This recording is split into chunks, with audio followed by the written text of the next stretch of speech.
नाज़रीन, गल जदों असी आज़ादी की करिए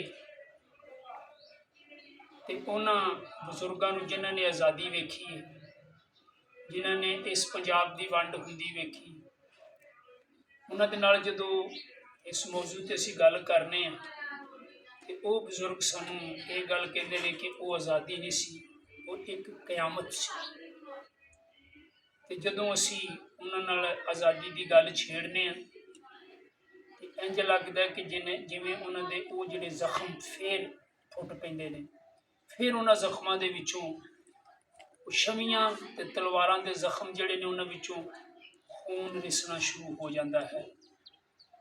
तो दिल जो है साड़ा भी खून के आंसू रोना शुरू हो जाता है, क्यों कि वो एक क्यामत की घड़ी सी, एक बहुत ही बुरा वक्त सी। अज असी आज़ादी नूं लैके बह जाने तो कहने कि आज़ादी आज़ादी आज़ादी, लेकिन उन्होंने बजुर्गों नूं भी कदी असी शामिले हाल नहीं किया कि जिन्हों ने वो वक्त वेख्या कि वो आज़ादी सानू किस तरह मिली है। तो इस तरह असी उस तारीख नूं फरोलदे फरोलदे अज असी न्यू जहानाबाद दे विच यानी 2 नंबर जहानाबाद दे विच पहुंचे हाँ। तो उत्थे एक सानू उस तारीख की किताब मिली, वो अज बाबा जी सादक मसीह ने ते उस दुखों के नाल ते लहू दे नाल लिखी किताब नूं असी उहदा वर्क के फरोलांगे ते उन्हां दे विचों वो जिहड़ी तारीख उहनूं दोहरावांगे। ते आओ फिर तुहानूं अज असी बाबा जी सादक मसीह नाल मिलाउने आ ते इन्हां कोलों उस आज़ादी के बारे च पुछने आ कि इन्हां ने की वेख्या उस वंड दे वेले। जी बाबा जी, की हाल चाल जे? ठीक ठाक है जनाब, तुसीं ठीक सुणाओ? हो? बिल्कुल बिल्कुल ठीक है असीं इस वक्त तुसी कित्थे बैठे हो? इस वक्त जहानाबाद दे विच बैठे हैं। अच्छा, ते असी जनाब तुहाडे कोलों पाकिस्तान पंजाब की वंड जदों हुई, जदों सन 47 का वो वाक़या सी, तुहाडे कोलों पुछना चाहुंदे कि किवें किवें हुई ते की कुछ तुसी वेख्या ते उस वक्त तुसी कित्थे रहिंदे सी जी जदों? इस वक्त ते तुसी इत्थे न्यू जहानाबाद दे विच बैठे जे 2 नंबर जहानाबाद दे विच, ते उस वक्त तुसी किहड़े पिंड दे विच सी जदों पंजाब दी ते इहदी वंड हुई जदों? उदों असीं मतलब जिहड़ा बदूबली दे कोल पता जून बनाया उत्थे असीं रहिंदे सां। अच्छा ते उदों जंग लगी फिर सिख जान लग पे ने, मुसलमानां दी किताब अच्छा, शुरू वो हो भी गई। पुछने। अच्छा, जून ग्रां जिहड़ा पिंड सी ਉਹਦੇ ਵਿੱਚ ਕਿਹੜੀਆਂ ਕੌਮਾਂ ਵਸਦੀਆਂ ਸਨ? ਉਹਦੇ ਵਿੱਚ ਉਹ ਜਿਹੜੇ ਸਿੱਖ ਕੋਈ ਸਨ, ਮੁਸਲਮਾਨ ਵੀ ਸਨ, ਕ੍ਰਿਸਚਨ ਸਨ। ਸਿੱਖਾਂ ਦੇ ਪਰ ਨਾਲ ਹੀ ਨਾ ਬਣਿਆ ਸੀ ਆਪਣਾ ਹੋਰ ਸਨ ਪਿੰਡ ਨਾਲ ਘਰਿਆਲੀ ਰਹਿੰਦੇ ਆ। ਘਰਿਆਲੀ ਪਿੰਡ, ਅੱਛਾ। ਤੇ ਉਸ ਅੱਛਾ ਮਤਲਬ ਕਿ ਉਹ ਜਿਹੜਾ ਪਿੰਡ ਸੀ ਉਹਦੇ ਵਿੱਚ ਯਾਨੀ ਕ੍ਰਿਸਚਨ ਮੁਸਲਮ ਤੇ ਇਹ ਲੋਕ ਰਹਿੰਦੇ ਸਨ। ਹਾਂ, ਇਹ ਲੋਕ ਰਹਿੰਦੇ ਸਨ। ਉਸ ਪਿੰਡ ਦਾ ਫਿਰ ਉਹ ਚੌਧਰੀ, ਫਿਰ ਲੰਬੜਦਾਰ, ਫਿਰ ਉਹ ਹੀ ਚੌਧਰੀ ਨੰਬਰਦਾਰ ਸੁਨਾਉਲਾ ਸਨਾਉਲਾ ਇਹਨਾਂ ਨੇ ਜਿਹੜਾ ਲੁੱਟ ਮਾਰ ਦਾ ਮਾਲ ਸੀ ਨਾ ਇਹ ਫਿਰ ਇਕੱਠਾ ਕੀਤਾ ਸਨਾਉਲਾ ਨੇ। ਅੱਛਾ, ਸੁਨਾਉਲਾ ਨੇ ਲੁੱਟ ਮਾਰ ਦਾ ਮਾਲ ਇਕੱਠਾ ਕੀਤਾ ਤੇ ਫਿਰ ਸਾਰਿਆਂ ਸਾਈਆਂ ਕੋਲ ਨੇ ਕੋਈ ਬਿਸਤਰੇ, ਕੋਈ ਭਾਂਡੇ ਜਿਹੜੇ ਲੋਕਾਂ ਦੇ ਪਿੱਤਲ ਛਿੱਤਲ ਤੇ ਚੁੱਕ ਕੇ ਆਉਂਦੇ ਸਨ ਤੇ ਚੀਜ਼ਾਂ ਚੂਜ਼ਾਂ ਇਹਨਾਂ ਦੇ ਭਾਰਾ ਪੜਿਆ ਕਰਨਾ। ਹਰ ਚੀਜ਼ ਇਹਨਾਂ ਨੇ ਗਾਗਰਾਂ ਸਨ ਪਿੱਤਲ ਦੀਆਂ ਚੁੱਕ ਕੇ ਲੋਕਾਂ ਨੇ ਆਉਂਦੀਆਂ, ਬੜਾ ਸਮਾਨ ਆਉਂਦਾ ਸੀ। ਉਹ ਫਿਰ ਇਹਨਾਂ ਨੇ ਸਾਰਿਆਂ ਕੋਲ ਉਹਨਾਂ ਲੋਕਾਂ ਕੋਲ ਖੂਹ ਖਾ ਕੇ ਇਕੱਠਾ ਕਰ ਲਿਆ ਕਿ ਇਹ ਜੀ ਪੁਲਿਸ ਮੰਗਦੀ ਹੈ ਅਤੇ ਉਹਨਾਂ ਨੂੰ ਦੇਣਾ। ਉਹਨਾਂ ਨੇ ਗੋਲੀਆਂ ਬਣਾਉਣੀਆਂ ਚਾਹੀਦੀਆਂ ਜੰਗ ਵਾਸਤੇ। ਅੱਛਾ, ਉਹ ਉਸ ਵਕਤ ਮਤਲਬ ਕਿ ਕ੍ਰਿਸਚਨਾਂ ਨੇ ਵੀ ਉਦੋਂ ਜਿਹੜਾ ਸਿੱਖਾਂ ਦਾ ਮਾਲ ਮੂਲ ਲੁੱਟਿਆ? ਆਹੋ, ਮੁਸਲਮਾਨਾਂ ਨੇ ਵੀ? ਰਜਾਈਆਂ ਚੁੱਕ ਕੇ ਆਉਂਦੀਆਂ ਨੇ, ਫਿਰ ਮੰਡੀਆਂ ਚੁੱਕ ਕੇ ਆਉਂਦੀਆਂ ਨੇ, ਕਿਤੇ ਖੁਰਲੀਆਂ ਲੈ ਕੇ ਲੋਕ ਆਏ ਨੇ, ਬੜਾ ਸਮਾਨ ਲੋਕਾਂ ਨੇ ਆਉਂਦੇ ਨੇ। ਤੇ ਤੁਸੀਂ ਕੀ ਚੁੱਕਿਆ ਸੀ? ਮੈਂ ਵਾਜਾ ਚੁੱਕਿਆ ਸੀ, ਆਪਣਾ ਵਾਜਾ ਚੁੱਕਿਆ ਉੱਥੋਂ। ਅੱਛਾ, ਤੁਸੀਂ ਵਾਜਾ ਚੁੱਕਿਆ ਤੇ ਉਹ ਵਾਜਾ ਮਤਲਬ ਕਿੱਥੋਂ ਵਾਜਾ ਚੁੱਕਿਆ? ਗੁਰਦੁਆਰੇ 'ਚ ਵਾਜਾ ਸੀ ਤੇ ਉਹ ਮੈਂ ਚੁੱਕ ਲਿਆ। ਗੁਰਦੁਆਰੇ 'ਚ ਸਿਰਫ ਵਾਜਾ ਹੀ ਪਿਆ ਸੀ? ਵਾਜਾ ਪਿਆ, ਉਹ ਚੀਜ਼ ਦਾ ਵੀ ਆਸਰ ਵੀ ਮੈਂ ਤੇ ਵਾਜਾ ਹੀ ਚੁੱਕਿਆ ਤੇ ਨਿਕਲਿਆ। ਮੈਂ ਕਿਹਾ ਫੜਿਆ ਨਹੀਂ ਜਾਣਾ, ਮਤਲਬ ਮੈਂ ਮੋਢੇ ਧਰਿਆ ਤੇ ਨਿਕਲ ਗਿਆ। ਅੱਛਾ, ਮਤਲਬ ਤੁਸੀਂ ਵਾਜੇ ਦੇ ਸ਼ੌਕੀਨ ਸੀ? ਹਾਂ, ਵਾਜੇ ਦੀ ਸ਼ੌਕੀਨ ਤਾਂ ਸ਼ੁਰੂ ਤੋਂ ਤੇ ਹੁਣ ਵੀ ਵਾਜਾ ਰੱਖਿਆ? ਹੁਣ ਵੀ ਵਾਜਾ ਰੱਖਿਆ। ਕੀ ਰੱਖਿਆ? ਹੁਣ ਬਾਜਾ ਵੀ ਤਪਲੇ ਵੀ ਬੜਾ ਸਮਾਨ ਅੱਛਾ ਅੱਛਾ ਰੱਖਿਆ। ਅੱਛਾ, ਇਸੇ ਵਾਸਤੇ ਫਿਰ ਤੁਸੀਂ ਉਸ ਵਕਤ ਉਹ ਵਾਜੇ ਨੂੰ ਹੱਥ ਪਾਇਆ ਕਿ ਮੇਰੇ ਤੇ ਕੰਮ ਦੀ ਚੀਜ਼ ਇਹ ਹੀ ਹੈਗੀ ਆ। ਕੰਮ ਦੀ ਚੀਜ਼ ਤੇ ਹਰ ਵੇਲੇ ਵੀ ਇਹਦਾ ਖੋਹ ਲਿਆ ਕੇ। ਨਹੀਂ ਤੇ ਉਹ ਵਾਜੇ ਦੀਆਂ ਕਿਹੜੀਆਂ ਗੋਲੀਆਂ ਬਣਨੀਆਂ ਸੀ? ਵਾਜੇ ਦੀਆਂ ਗੋਲੀਆਂ ਨਹੀਂ ਨਾ ਬਣੀਆਂ, ਉਹ ਆਂਦੇ ਵੀ ਨੇ ਵਾਜਾ ਉੱਥੇ ਚੁੱਕ ਕੇ ਆਂਦਾ, ਲੋਕਾਂ ਦੇ ਵਿੱਚ ਉਹਨਾਂ ਨੂੰ ਦੱਸਿਆ ਤੇ 3 ਮਹੀਨਿਆਂ ਬਾਅਦ ਫਿਰ ਉਹਨਾਂ ਮੈਂ ਕਟੂਰੀ 'ਚ ਨੱਪੀ ਰੱਖਿਆ। ਅੱਛਾ। ਫਿਰ ਉਹਨਾਂ ਨੇ ਆਖਿਆ ਵੀ ਉਹ ਵਾਜਾ ਦਿਓਗੇ ਤਾਂ ਤੁਹਾਡੀ ਜਾਨ ਚੁੱਕਣੀ ਹੈ। ਹਾਂ ਹਾਂ ਅਸੀਂ ਬਥੇਰੇ ਚੁੱਲ੍ਹੇ ਛੁੱਲੇ ਦਿੱਤੇ ਉਹਨਾਂ ਨੂੰ, ਹਾਂ ਹਾਂ। ਉਹ ਨਹੀਂ, ਉਹਨਾਂ ਆਖਿਆ ਵੀ ਵਾਜਾ ਦਿਓ, ਜੋ ਲੋਕੀ ਬਣਾਉਣ ਦੇ ਜਾਣਗੇ ਵਾਜਾ ਦਿਓ, ਇਹਨਾਂ ਨੂੰ ਵਾਜਾ ਹੈ। ਨਹੀਂ ਤੇ ਤੁਸੀਂ ਉਹ ਚੌਧਰੀ ਸਨਾਉਲਾ ਨੂੰ ਕਹਿਣਾ ਸੀ ਕਿ ਜਨਾਬ ਇਹ ਵਾਜਾ ਤੇ ਕਿਸੇ ਦੇ ਕੰਮ ਦਾ ਹੀ ਨਹੀਂ। ਉਹਨੂੰ ਕਿਹਾ ਸੀ, ਹਾਂ ਮੇਰਾ ਪਿਓ ਆਖਣਾ, ਉਹਨੂੰ ਆਖਿਆ ਸੀ ਵੀ ਇਹਨੂੰ ਪੈਸੇ ਦੇ, ਇਹਨੂੰ ਨਾ ਫਿਰ ਮੁੱਲ ਲੈ ਦਿਆਂਗੇ, ਫਿਰ ਦਿਓ ਤੇ ਸਹੀ ਇੱਕ ਵਾਰੀ ਤੁਸੀਂ ਦਿਓ। ਮੇਰਾ ਪਿਓ ਆਖਣ ਲੱਗਾ ਯਾਰ ਇਹ ਮੁੱਲ ਨਹੀਂ ਲਾਂਗੇ ਉਹਨਾਂ ਕੋਲ। ਉਹਨਾਂ ਆਖਿਆ ਵੀ ਮੁੱਲ ਨਹੀਂ ਤੁਹਾਨੂੰ ਦੇਣਾ ਹੋਣਾ, ਤੁਸੀਂ ਅੱਗੇ ਬੜਾ ਸਾਨੂੰ ਔਖਾ ਦਿੱਤਾ। ਉਹਨਾਂ ਕੋਲ ਦਿੱਤਾ ਹੀ ਨਹੀਂ। ਨਹੀਂ ਤੇ ਉਹ ਜਿੰਨਾ ਵੀ ਸਮਾਨ ਉਹਨੇ ਸਨਾਉਲਾ ਨੇ ਇਕੱਠਾ ਕੀਤਾ, ਮੰਜੇ ਬਿਸਤਰੇ ਪਿੱਤਲ ਛਿੱਤਲ, ਯਾਨੀ ਕਿ ਉਸ ਵਕਤ ਉਹ ਆਪੇ ਹੀ ਖਾ ਖੂ ਗਏ, ਬਰਤਨ ਪਿੱਤਲ ਦੇ। ਅੱਛਾ, ਉਹਨਾਂ ਨੇ ਆਪੇ ਖਾ ਲਿਆ? ਆਪੇ ਹੀ ਖਾ ਖੂ ਗਏ, ਉਹਨਾਂ ਕਿਸੇ ਨੂੰ ਦਿੱਤੇ ਹੀ ਨਹੀਂ, ਅਜੇ ਪੁਲਿਸ ਨੂੰ ਦੇਣੇ ਨੇ। ਨਹੀਂ ਤੇ ਉਹਨਾਂ ਦੇ ਉੱਤੇ ਨਹੀਂ ਕਿਸੇ ਰਿਪੋਰਟ ਕਰਵਾਈ? ਨਾ, ਹਾਂ। ਉਹ ਕੁੜੀਆਂ ਵੇਲੇ ਘੁੱਟ ਗਏ ਤੇ ਉਹਨਾਂ ਨੇ ਪਤਾ ਨਹੀਂ ਫਿਰ ਕਿੱਥੇ ਸੁੱਟਿਆ ਕਿੱਥੇ ਨਹੀਂ ਸੁੱਟਿਆ, ਕੀ ਕੀਤਾ ਕੀ। ਅੱਛਾ, ਮਤਲਬ ਉਹ ਆਪ ਹੀ ਨੱਪ ਨੂੰ ਸਾਰਾ ਮੈਂ 3-4 ਅੰਦਰ ਭਰੇ ਸਣੇ ਨੇ, ਚੁੱਲ੍ਹੇ ਸਮਾਨ ਮੰਜੀਆਂ ਹਰ ਚੀਜ਼ ਗਾਇਬ ਕਰਕੇ ਕੁੜੀ ਤੁਸੀਂ ਮਤਲਬ ਕਿ ਸਿਰਫ ਵਾਜਾ ਹੀ ਚੁੱਕਿਆ ਜਾਂ ਤੁਸੀਂ ਵੀ ਕੋਈ ਮੰਜੇ ਬਿਸਤਰੇ ਮੰਜੇ ਵਿਸ਼ੇ ਆਉਂਦੇ ਹਨ, ਉਹ ਵੀ ਖੋਲੇ ਉਹਨਾਂ ਨੇ। ਚਲੋ ਮੰਜੇ ਵੇਖੋ ਜੀ, ਮੰਜੇ ਬਿਸਤਰੇ ਤੇ ਇਸ ਤਰ੍ਹਾਂ ਸੀ ਨਾ ਕਿ ਜਿਹੜੇ ਉਧਰੋਂ ਲੋਕ ਉੱਜੜ ਕੇ ਆਉਣੇ ਸੀ, ਉਹਨਾਂ ਨੂੰ ਮੰਜੇ ਬਿਸਤਰੇ ਘਰ ਉਹਨਾਂ ਨੂੰ ਮਤਲਬ ਕਿ ਉਹ ਦੇਣੇ ਸੀ, ਤੇ ਉਹ ਤੇ ਚਲੋ ਠੀਕ ਹੋ ਗਿਆ, ਲੇਕਿਨ ਉਹ ਸਨਾਉਲਾ ਆਪ ਹੀ ਖਾ ਗਿਆ। ਆਪ ਹੀ ਖਾ ਗਿਆ। ਅੱਛਾ ਅੱਛਾ ਅੱਛਾ, ਉਹਨੇ ਦਿੱਤੇ ਹੀ ਠੀਕ ਠੀਕ। ਤੇ ਤੁਸੀਂ ਇਹ ਦੱਸੋ ਬਈ ਉਸ ਵਕਤ ਜਦੋਂ ਦੁਨੀਆ ਦੇ ਵਿੱਚ ਮਤਲਬ ਕਿ ਉਜਾੜਾ ਪੈ ਗਿਆ, ਹਲਚਲ ਹੋ ਗਈ, ਯਾਨੀ ਲੋਕ ਟੁਰਨ ਡੈ ਪਏ ਇੱਧਰ ਦੇ ਉੱਧਰ, ਉੱਧਰ ਦੇ ਇੱਧਰ, ਜਸੇ ਜਾਂਦੇ ਸਨ ਬਣ ਕੇ। ਤੁਸੀਂ ਕੀ ਵੇਖਿਆ ਉਸ ਵਕਤ? ਜਸੇ ਜਾਂਦੇ ਸਨ। ਅੱਛਾ। ਆਪਣਾ ਨਾਲੇ ਉਹ ਮੁਸਲਮਾਨ ਗੱਲ ਪੈਂਦੇ ਹਨ, ਸਿੱਖਾਂ ਨੂੰ ਮਾਰਦੇ, ਉਹ ਮੁਸਲਮਾਨਾਂ ਨੂੰ ਮਾਰਦੇ ਇਹਦੇ ਤੇ ਚੰਗੇ ਪਏ ਦੇ ਬਾਹਰ ਇਹਨਾਂ ਸਮਾਨ ਚਾਹਲ ਗੁਲਾਮ ਬਾਕੀ ਬਚਿਆ। ਅੱਛਾ। ਜਿਵੇਂ ਜੱਸਾ ਲੰਘਦਾ ਸੀ ਕਿ ਮੁਸਲਮਾਨ ਪੈ ਜਾਂਦੇ ਹਨ, ਸਿੱਖਾਂ ਨੂੰ ਉਹ ਵੀ ਅੱਗੋਂ ਪੈ ਜਾਂਦੇ ਹਨ, ਬੜੇ ਜੰਗ ਨਾਲ ਹੀ ਫਿਰ ਬਾਹਰ ਕੱਢੇ ਨੇ ਉਹਨਾਂ ਨੂੰ। ਨਹੀਂ ਮਤਲਬ ਕਿ ਤੁਸੀਂ ਵੇਖਿਆ ਮਰਦੇ ਕਤਲ ਹੁੰਦੇ? ਮਰਦੇ ਉਹ ਬਾਦਸ਼ਾਹ ਪਈਆਂ ਸਦਮਾਈਆਂ, ਖੂਨ ਪਾਣੀ ਹੋਇਆ ਸੀ ਇਹਨਾਂ ਦੀ। ਤੇ ਅਸੀਂ ਦੇ ਕੋਠੇ ਤੇ ਟੰਗੇ ਸੀ, ਕੋਠੇ ਉੱਤੇ ਵੱਟੇ ਛੱਤੇ ਰੱਖੇ ਵੀ ਜੋ ਆਏ ਜਾਂਦੇ ਵੱਟੇ ਮਾਰੇ ਉਹਨਾਂ ਨੂੰ। ਉਹ ਕੋਠਿਆਂ ਨਾਲ ਮਤਲਬ ਖਤਮ ਹੋ ਤੁਸੀਂ ਗਏ, ਵੱਟੇ ਛੱਟੇ ਲੈ ਕੇ ਤੇ ਕੋਠਿਆਂ ਤੇ ਚੜ ਗਏ? ਕੋਠੇ ਤੇ ਚੜ ਗਏ ਤੇ ਰਾਤ ਵੱਡੇ ਵੱਟੇ ਮਾਰੇ ਜਿਹੜੇ ਪੱਥਰ ਦੇ। ਅੱਛਾ।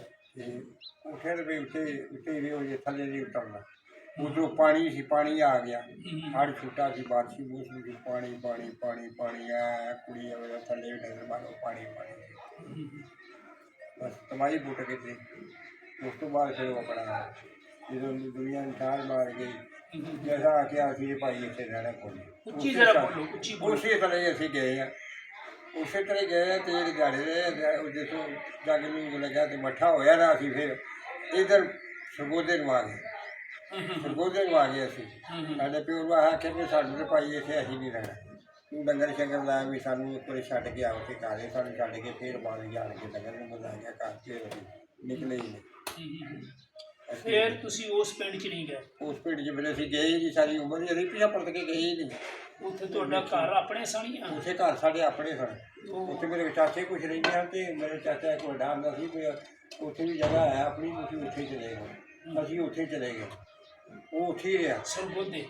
ਤੁਸੀਂ ਸਰਗੋਧੇ ਚਲੇ ਗਏ? ਫਿਰ ਅਸੀਂ ਸਰਗੋਧੇ ਚਲੇ ਗਏ, ਆਖਿਆ ਜੀ ਇੱਥੇ ਰਹਿਣਾ। ਇਹ ਮਤਲਬ ਕਿ ਤੁਸੀਂ ਉਹ ਜਦੋਂ ਕਤਲੋਗਾਰਤ ਹੋਈ ਤੇ ਤੁਸੀਂ ਉੱਥੇ ਕੋਈ ਲਾਸ਼ਾਂ ਵਗੈਰਾ, ਕੋਈ ਸਿੱਖ ਕੋਈ ਮੁਸਲਮਾਨ? ਲਾਸ਼ਾਂ ਉਹ ਸਾਡੇ ਕੋਲ ਨਾ ਬਾਰ ਸੀ ਨਾ, ਲਾਸ਼ਾਂ ਪਿੰਡ 'ਚ ਤੇ ਨਹੀਂ ਸਨ ਨਾ ਸਿੱਖ, ਬਾਰ ਹੀ ਉਹ ਜਦੋਂ ਉੱਥੋਂ ਨਿਕਲ ਕੇ ਗਏ ਨੇ। ਜਦੋਂ ਤੁਸੀਂ ਬਾਹਰ ਨਿਕਲਦੇ ਸੀ? ਖਿਡਾਰੀਓ ਨਿਕਲ ਕੇ ਨੇ, ਖਿਡਾਰੀਓ ਤੇ ਹੋਰ ਸੀ ਇੱਕ ਪਿੰਡ ਮੈਨੂੰ ਨਾ ਭੁੱਲ ਗਿਆ। ਤੇ ਇਹ ਜਦੋਂ ਜੱਸੇ ਉੱਧਰੋਂ ਨਿਕਲੇ ਨੇ ਨਾ, ਫਿਰ ਮੁਸਲਮਾਨ ਵੀ ਬਥੇਰੇ ਉਹਨਾਂ ਨੂੰ ਇਕੱਠੇ ਹੋ ਕੇ ਪਹਿਲੇ ਪੁੱਜਦੇ ਰਹੇ ਨੇ, ਲੜਾਈਆਂ ਕਪੱਤ ਪਏ, ਬਸ ਜਾਂਦੇ ਰਹੇ ਵਿਚਾਰੇ ਚਲੇ ਗਏ। ਉਸ ਤੋਂ ਬਾਅਦ ਫਿਰ ਜਦੋਂ ਠੰਡ ਥੋੜ੍ਹੀ ਹੋਈ ਹੈ ਨਾ, ਫਿਰ ਸਿੱਖ ਆਏ ਨੇ ਬਾਅਦ 'ਚ, ਉਹਨਾਂ ਨੇ ਕੋਈ ਆਪਣਾ ਕੋਈ ਸਮਾਨ ਨੂੰ ਪੈਸਾ ਟਕਾ ਜੀ ਦੇ ਕੇ ਰੱਖਿਆ ਉਹਨਾਂ ਉਹ ਪਟ ਕੀਤਾ ਉਹ ਖੋਲ ਹੋ ਗਏ ਸੀ ਨਾ ਉਹ- ਮੇਰੇ ਅੱਛਾ ਅੱਛਾ ਇਹ ਇਹਨਾਂ ਨੂੰ ਕੁਛ ਨਹੀਂ ਆਖਣਾ ਕਿ ਆਪਣੀ ਜ਼ਿਆਦਾ ਸੀ ਇਹਨਾਂ ਦੀ ਜ਼ਮੀਨ ਤੇ ਇਸ ਨਹੀਂ ਸੀ ਨਾ ਕਰ ਸਕਦੇ ਜ਼ਮੀਨ ਤੇ ਉਦੋਂ ਇਹਨਾਂ ਨੂੰ ਮਿਲੀ ਜਿਵੇਂ ਇੱਥੇ ਵਾਰਸਾਂ ਨੂੰ ਮਿਲੀ ਇਸੇ ਵੇਲੇ ਤੇ ਇਹ ਸਮਾਨ ਸਾਨੂੰ ਲੈ ਗਏ ਸਮਾਨ ਲੈ ਕੇ ਸਾਨੂੰ ਕੁਛ ਆਪਣਾ ਜਿਹੜਾ ਕੋਈ ਨਾ ਰੱਖਿਆ ਰਖਾਇਆ ਸੀ ਜਿਵੇਂ ਲੱਭਿਆ ਲੱਭਾਇਆ ਉੱਚੀ ਬੋਲੋ। ਅੱਛਾ ਉਸ ਤੋਂ ਬਾਅਦ ਨਹੀਂ ਦੇਖੋ ਮਤਲਬ ਕਿ ਕਿੰਨੇ ਮਹੀਨਿਆਂ ਬਾਅਦ ਸਿੱਖ ਵਾਪਸ ਆਏ? 3 ਮਹੀਨਿਆਂ ਬਾਅਦ 3 ਮਹੀਨਿਆਂ ਬਾਅਦ ਫਿਰ ਠੰਡ ਠੰਡਾਲਾ ਹੋ ਗਿਆ, ਠੰਡ ਹੋ ਗਿਆ ਕਤਲੋ ਗਾਰਦ ਖਤਮ ਹੋ ਨੇ ਖਤਮ ਹੋ ਗਏ ਉਸ ਤੋਂ ਬਾਅਦ 3 ਮਹੀਨਿਆਂ ਬਾਅਦ ਆਏ ਨੇ ਫਿਰ ਉਹਨਾਂ ਨੇ ਕੋਈ ਜਿੱਥੇ ਜਿੱਥੇ ਉਹਨਾਂ ਨੇ ਮਾਰਸ਼ਾ ਲਿਆ ਜਿਹੜੇ ਲੋਕਾਂ ਨੇ ਖੜੇ ਵੀ ਇੱਥੇ ਆ ਗਏ ਫਿਰ ਛੁੱਟੀ ਹੋ ਗਈ ਜਦੋਂ ਇੱਥੇ ਆਏ ਫਿਰ ਸਾਨੂੰ ਖਾਬੋ ਖਿਆਲ ਵੀ ਭੁੱਲ ਗਿਆ ਫਿਰ ਜੰਗ ਖਤਮ ਹੋ ਗਈ ਨਾ, ਆਜ਼ਾਦੀ ਮਿਲ ਗਈ। ਆਜ਼ਾਦੀ ਮਿਲ ਗਈ ਤੁਸੀਂ ਇਹ ਦੱਸੋ ਕਿ ਅਕਸਰ ਅਸੀਂ ਮਤਲਬ ਕਿ ਬਜ਼ੁਰਗਾਂ ਮੈਂ ਮਤਲਬ ਕਿ ਮੇਰੀ 66 ਦੀ ਪੈਦਾਇਸ਼ ਆ ਤੇ 17-18 ਸਾਲ ਮੈਂ ਪਾਕਿਸਤਾਨ ਤੋਂ ਛੋਟਾ ਕਿ ਉਹਨਾਂ ਬਜ਼ੁਰਗਾਂ ਨੂੰ ਜਦੋਂ ਅਸੀਂ ਪੁੱਛਦੇ ਹਾਂ ਕਿ ਇਹ ਤੁਸੀਂ ਕੀ ਸਮਝਦੇ ਹੋ, ਕਹਿੰਦੇ ਜੀ ਇਹ ਆਜ਼ਾਦੀ ਨਹੀਂ ਸੀ ਹੈਗੀ, ਇਹ ਕਿਆਮਤ ਸੀ। ਕਿਆਮਤ ਸੀ ਅਸੀਂ ਆਪਣੇ ਭਰੇ ਘਰ ਛੱਡੇ, ਸਾਨੂੰ ਉਹਨਾਂ ਦੇ ਨਾਲ ਅੱਜ ਵੀ ਪਿਆਰ ਆ ਜਿਹੜੇ ਉੱਧਰੋਂ ਹਿਜਰਤ ਕਰਕੇ ਆਏ ਤੇ ਉਹ ਅੱਜ ਵੀ ਤਰਸਦੇ ਨੇ ਕਿ ਅਸੀਂ ਫਿਰ ਉੱਥੇ ਚਲੇ ਜਾਈਏ, ਉਸੇ ਤਰ੍ਹਾਂ ਅਸੀਂ ਵਸਣ ਡੈ ਪਈਏ। ਤੇ ਸਾਡਾ ਇਹ ਇੱਥੇ ਕੁਝ ਬਜ਼ੁਰਗ ਇਹੋ ਜਿਹੇ ਵੀ ਮੈਨੂੰ ਮਿਲੇ ਇਹ ਕਹਿੰਦੇ ਕਿ ਨਹੀਂ ਸਾਨੂੰ ਇੰਝ ਲੱਗਦਾ ਕਿ ਸਾਡਾ ਦੇਸ਼ ਉਹ ਹੀ ਆ, ਸਾਡਾ ਘਰ-ਬਾਰ ਉਹ ਹੀ ਆ, ਅਸੀਂ ਆਪਣੇ ਘਰ-ਬਾਰ ਛੱਡ ਕੇ ਸਾਨੂੰ ਕਿਸੇ ਨੇ ਧੱਕੇ ਦੇ ਕੇ ਬਾਹਰ ਕੱਢ ਦਿੱਤਾ, ਅਸੀਂ ਇੱਥੇ ਆ ਗਏ। ਇਹਦੇ ਬਾਰੇ 'ਚ ਤੁਸੀਂ ਕੀ ਸਮਝਦੇ ਹੋ ਕਿ ਇਸ ਆਜ਼ਾਦੀ ਨੂੰ ਮਤਲਬ ਕਿ ਕੀ ਰੰਗ ਦਿੰਦੇ ਹੋ, ਦੱਸੋ ਇਹਦੇ ਬਾਰੇ 'ਚ ਕੀ? ਇਸ ਆਜ਼ਾਦੀ ਨੂੰ ਤੇ ਹੁਣ ਇਹ ਹੀ ਰੰਗ ਹੁੰਦਾ ਨਾ ਤੇ ਜਦੋਂ ਮਤਲਬ ਇਹ ਕੰਮ ਖਤਮ ਹੋ ਗਿਆ ਤੇ ਫਿਰ ਦੁਨੀਆ 'ਚ ਉਹਦੀ ਠੰਡ ਹੋ ਗਈ ਮਤਲਬ ਫਿਰ ਉਹ ਜਿਹੜਾ ਸਮਾਨ ਉਹ ਲੈ ਗਏ। ਉਸ ਤੋਂ ਬਾਅਦ ਫਿਰ ਕੋਈ ਝੇੜਾ ਚੂੜਾ ਨਹੀਂ ਹੋਇਆ। ਉਸ ਤੋਂ ਫਿਰ ਜਿਹੜੇ 35 ਗੱਲ ਲੱਗੀ ਪਾਕਿਸਤਾਨ ਦੀ ਕਿ ਇਹਨਾਂ ਦੀ ਹਿੰਦੁਸਤਾਨ ਦੀ ਤੇ ਉਹ ਉਦੋਂ ਤੇ ਬਸ ਉਹਨਾਂ ਜਹਾਜ਼ਾਂ ਜੂਝਾਂ ਤੇ ਚੱਲਿਆ ਤੇ ਬੰਬ ਸ਼ੰਬ ਸੁੱਟੇ ਨੇ ਦੁਨੀਆ ਤੋਂ ਨੀਚੇ ਦੀ ਮਿਲੀ ਉਹ ਜੰਗ ਤੇ ਉਹ 3-4 ਜਿਹੜੀ ਮਤਲਬ ਰਿਹਾ ਮਸਲਨ ਕਿ ਉਹ ਜੰਗ ਜਿਹੜੀ ਸੀ ਸੰਨ 47 ਦੀ ਜੰਗ ਦੁਨੀਆ ਦੇ ਉੱਤੇ ਇਹੋ ਜਿਹੀ ਜੰਗ ਕਿਤੇ ਨਹੀਂ ਲੱਗੀ, ਉਹੋ ਜਿਹੇ ਕਿੱਥੇ ਨਹੀਂ ਲੱਗੀ। ਇਹ ਜਿੰਨੀ ਮਤਲਬ ਕਿ ਕਤਲੋ ਗਾਰਦ ਹੋਈ ਹਾਂ ਤੇ ਲੱਖਾਂ ਦੇ ਹਿਸਾਬ ਨਾਲ ਦੁਨੀਆ ਮਰੀ। ਤੇ ਅਗਰ ਅਸੀਂ ਇਹਨਾਂ ਦੀ ਜਦੋਂ ਉਹਨਾਂ ਬਜ਼ੁਰਗਾਂ ਕੋਲੋਂ ਪੁੱਛਦੇ ਹਾਂ ਤਾਂ ਸਾਨੂੰ ਦੱਸਦੇ ਨੇ ਕਿ ਇਹ ਬਿਆਸਾ ਦਰਿਆ ਇਹਦੇ ਵਿੱਚ ਲਾਸ਼ਾਂ ਜਿਹੜੀਆਂ ਸਨ ਅੱਜ ਵੀ ਕਹਿੰਦਾ ਕਿ ਸਾਡੀਆਂ ਅੱਖਾਂ ਤੇ ਅੱਗੇ ਉਂਝ ਹੀ ਉਹ ਦਰਿਆ ਚੱਲ ਰਿਹਾ, ਉਸੇ ਤਰ੍ਹਾਂ ਲਾਸ਼ਾਂ ਰੁਲ ਰਹੀਆਂ ਨੇ। ਤੇ ਉਹਨਾਂ ਜੰਗਲਾਂ ਦੇ ਵਿੱਚ ਤੇ ਉਹਨਾਂ ਰਾਹਾਂ ਦੇ ਵਿੱਚ ਮਤਲਬ ਕਿ ਇਸ ਤਰ੍ਹਾਂ ਸਿਰ ਪਏ ਨੇ ਕਿ ਜਿਵੇਂ ਦੁਹਾਣੇ ਪਏ ਨੇ, ਲਾਸ਼ਾਂ ਦੀ ਕਿਰਨ ਜੰਮੇ ਨੇ। ਤੇ ਉਹ ਵਕਤ ਜਦੋਂ ਅਸੀਂ ਉਹਨਾਂ ਕੋਲੋਂ ਉਹ ਵਾਕਿਆ ਸੁਣਨੇ ਹਾਂ ਤੇ ਯਕੀਨ ਜਾਣੋ ਨਾਜ਼ਰੀਨ ਕਿ ਮੇਰੀਆਂ ਅੱਖਾਂ 'ਚੋਂ ਵੀ ਆਂਸੂ ਆ ਜਾਂਦੇ ਨੇ। ਉਸ ਵਕਤ ਦੇ ਨਾਲ ਮੈਨੂੰ ਬੜੀ ਦਿਲਚਸਪੀ ਹੈ, ਮੈਂ ਉਸ ਵਕਤ ਨੂੰ ਯਾਦ ਕਰਕੇ ਤੇ ਮੈਨੂੰ ਵੀ ਇੰਝ ਹੀ ਮਾਲੂਮ ਹੁੰਦਾ ਹੈ ਕਿ ਮੈਂ ਵੀ ਉਹਨਾਂ ਕਾਫਲਿਆਂ ਦੇ ਨਾਲ ਸੀ, ਮੇਰੇ ਨਾਲ ਵੀ ਉਹੀ ਵਾਕਿਆਤ ਗੁਜ਼ਰ ਰਹੇ ਨੇ। ਅੱਜ ਵੀ ਮੈਂ ਰਾਤ ਦਿਨ ਜਦੋਂ ਮੈਂ ਮਤਲਬ ਕਿ ਖਾਸ ਕਰ ਜਦੋਂ ਮੈਂ ਸੌਣ ਲੱਗਣਾ ਆਪਣੇ ਬਿਸਤਰੇ 'ਤੇ ਤਾਂ ਉਸ ਵਕਤ ਤੋਂ ਮੈਨੂੰ ਬੜੀ ਯਾਦ ਆਉਂਦੀ ਹੈ ਕਿ ਕਿਸ ਤਰ੍ਹਾਂ ਦਾ ਵਕਤ ਸੀ। ਉਹ ਜੰਗ ਜਿਹੜੀ ਲੱਗੀ ਸੀ ਉਹ ਸਾਨੂੰ ਕਿਹਨੇ ਲੜਾਇਆ ਸੀ, ਕਿਉਂ ਇਨਸਾਨ ਨੇ ਇਨਸਾਨ ਨੂੰ ਕਤਲ ਕੀਤਾ। ਉਹੋ ਹੀ ਲੋਕ ਜਿਹੜੇ ਭੈਣਾਂ ਭਰਾਵਾਂ ਤਰ੍ਹਾਂ ਵੱਸਦੇ ਸਨ ਤੇ ਉਹ ਦੁਸ਼ਮਣਾਂ ਵਾਂਗੂ ਹੋ ਗਏ। ਇਹ ਰੰਗ ਕਿਹਨੇ ਦਿੱਤਾ ਸੀ? ਇਹ ਸਾਡੇ ਬਾਗਾਂ ਦੇ ਵਿੱਚ ਮਿੱਠਿਆਂ ਪੌਦਿਆਂ ਦੇ ਉੱਤੇ ਕੌੜਾ ਪਾਬੰਦ ਕਿਹਨੇ ਲਾ ਦਿੱਤਾ? ਕਿੰਨੇ ਜ਼ਹਿਰ ਘੋਲ ਦਿੱਤਾ? ਕਿੰਨੇ ਸਾਡੀਆਂ ਜ਼ਿਹਨਾਂ ਨੂੰ ਬਦਲਿਆ? ਨਾਜ਼ਰੀਨ, ਅੱਜ ਵੀ ਮੈਨੂੰ ਇਹ ਬਹੁਤ ਦੁੱਖ ਹੁੰਦਾ ਹੈ ਤੇ ਮੈਂ ਇਸੇ ਦੁੱਖ ਦੇ ਵਿੱਚ ਆਪਣੀ ਜ਼ਿੰਦਗੀ ਗੁਜ਼ਾਰ ਰਿਹਾ। ਤੇ ਦੁਆ ਕਰੋ ਕਿ ਇਹੋ ਜਿਹਾ ਵਕਤ, ਇਹੋ ਜਿਹੀ ਸੰਨ 47 ਇਹੋ ਜਿਹਾ ਵੰਡ ਕਦੀ ਨਾ ਹੋਵੇ। ਇੱਕ ਪਾਸੇ ਸਾਨੂੰ ਖੁਸ਼ੀ ਇਹ ਹੈ ਕਿ ਸਾਨੂੰ ਇਹ ਸੋਹਣਾ ਮੁਲਕ ਮਿਲ ਗਿਆ, ਇਹ ਜੰਨਤ ਦਾ ਟੁਕੜਾ। ਅੱਜ ਅਸੀਂ ਜਿੱਥੇ ਆਜ਼ਾਦੀ ਨਾਲ ਰਹਿ ਰਹੇ ਹਾਂ, ਸਾਰੀਆਂ ਕੌਮਾਂ ਸਾਰੀਆਂ ਬਰਾਦਰੀਆਂ ਰਲ ਮਿਲ ਕੇ ਪਿਆਰ ਅਤੇ ਮੁਹੱਬਤ ਨਾਲ ਰਹਿ ਰਹੇ ਹਾਂ। ਤੇ ਮੇਰੀ ਇਹ ਦੁਆ ਹੈ ਕਿ ਸਾਡਾ ਪਾਕਿਸਤਾਨ ਇਹਨੂੰ ਖੁਦਾ ਤਰੱਕੀ ਦੇਵੇ। ਜਿਸ ਤਰ੍ਹਾਂ ਕਿ ਸਾਡੇ ਪਾਕਿਸਤਾਨੀ ਖੁਆਇਸ਼ ਕਰਦੇ ਨੇ ਕਿ ਸਾਨੂੰ ਅਮਰੀਕਾ ਦੀ ਨੈਸ਼ਨੈਲਿਟੀ ਮਿਲੇ, ਸਾਨੂੰ ਬਰਤਾਨੀਆ ਦੀ ਮਿਲੇ, ਸਾਨੂੰ ਜਰਮਨ ਦੀ ਮਿਲੇ। ਔਰ ਨਾਜ਼ਰੀਨ, ਮੇਰੀ ਇਹ ਦੁਆ ਹੈ ਕਿ ਸਾਡਾ ਮੁਲਕ ਇੰਨੀ ਕੁ ਤਰੱਕੀ ਕਰੇ, ਏਡਾ ਖੁਸ਼ਹਾਲ ਹੋ ਜਾਏ ਕਿ ਉਹ ਲੋਕ ਖੁਆਇਸ਼ ਕਰਨ ਕਿ ਸਾਨੂੰ ਪਾਕਿਸਤਾਨ ਦੀ ਨੈਸ਼ਨੈਲਿਟੀ ਮਿਲ ਜਾਏ। ਸਾਰੇ ਆਖੋ ਆਮੀਨ। ਆਮੀਨ।